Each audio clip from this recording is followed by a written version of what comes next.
Hello boys and girls, कैसे हैं आप लोग? फाइन। उम्मीद है आप सब बहुत अच्छे होंगे, अच्छे से पढ़ाई कर रहे होंगे। Myself Rajeev Khera. आज मैं आपके साथ कुछ अच्छे इंपॉर्टेंट क्वेश्चंस जेईई मेंस की तैयारी के लिए डिस्कस कर रहा हूं केमिकल बॉन्डिंग चैप्टर से। तो ट्रेंडिंग क्वेश्चंस देखिए किस टाइप के हैं जो रिसेंटली पूछे गए या पूछे जा सकते हैं। फर्स्ट क्वेश्चन देखिए, which of the following compounds contains no covalent bond? इनमें से किस में कोवलेंट बॉन्ड नहीं है? तो आपको साफ इसमें पहचान में आ रहा है KCl। KCl एक ऐसा आंसर है जिसमें एक मेटल और नॉन मेटल है। साथ साथ खुद भी करते जाइए। पोटेशियम और क्लोरीन एक मेटल है और नॉन मेटल है। मेटल नॉन मेटल के बीच में हमेशा आयनिक बॉन्ड होती है। K+Cl- आयंस इसके अंदर है, तो ये पूरी तरीके से आयनिक कंपाउंड है और इसमें कोई कोवलेंट बॉन्ड नहीं है। तो आंसर हो गया C। Which of the following is least आयनिक? सबसे कम आयनिक नेचर इसमें किसमें है?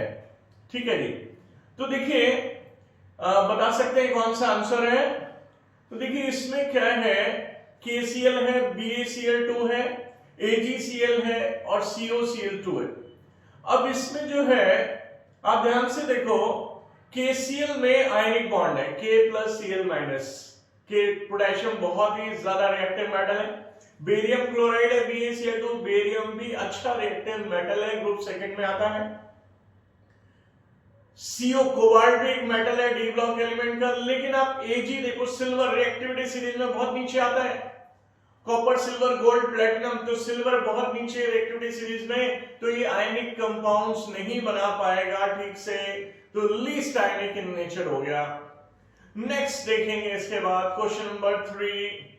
Choose the polar molecule from the following. Polar का मतलब जिसमें चार्जेस हो। सिलेक्ट करिए कौन सा होगा आंसर, लिखिएगा कमेंट सेक्शन में। तो इसका आंसर कौन सा है? इसका आंसर है D, CHCl3। क्यों? क्योंकि बाकियों में सब में डायपोल मोमेंट्स कैंसिल हो रहे हैं। CO2 में आमने सामने कैंसिल हो जाएगा, CCl4 में चारों तरफ कैंसिल हो रहा है, CH2 डबल बॉन्ड CH2 में बिल्कुल रेगुलर ज्योमेट्री है, कैंसिल हो रहा है। CHCl3 में 3 Cl हो गए और 1 H हो गया। अब यहां डायपोल मोमेंट जीरो नहीं होगा, तो ये पोलर मॉलिक्यूल है। Next question number 4। Number of molecules in which central atom is involved in sp2 hybridization. Central atom, number of molecules in which central atom is involved in sp2 hybridization. sp2 hybridization किसमें? तो देखिए NO3- में nitrogen के outer motion में 5 electron और oxygen monovalent है नहीं, minus का चार्ज है +1/2, 3 आ गया sp2 हाइब्रिडाइजेशन। BCl3 में निकालिए, बोरॉन के आउटर मोशन में 3 इलेक्ट्रॉन +3, क्लोरीन मोनोवेलेंट कितने हो गए 6 डिवाइड बाय 2 कितना हो गया 3, ये भी sp2 हाइब्रिडाइजेशन। तो ये दो मॉलिक्यूल्स जो आपको दिख रहे हैं NO3- BCl3, ये sp2 हाइब्रिडाइज्ड हैं और इसका आंसर कौन सा हो गया? B2। नेक्स्ट क्वेश्चन है question number 5। The sum of lone pairs present on the central atom in interhalogen compound IF5 and IF7, ये मेंस 2023 का क्वेश्चन है। IF5 और IF7 में सेंट्रल एटम पे कितने लोन पेयर ऑफ इलेक्ट्रॉन है total आपको बताना है। तो देखिए IF7 में तो कोई लोन पेयर है ही नहीं, क्योंकि आयोडीन 7 इलेक्ट्रॉन है, 7 फ्लोरीन के साथ 7 बॉन्ड बन गए।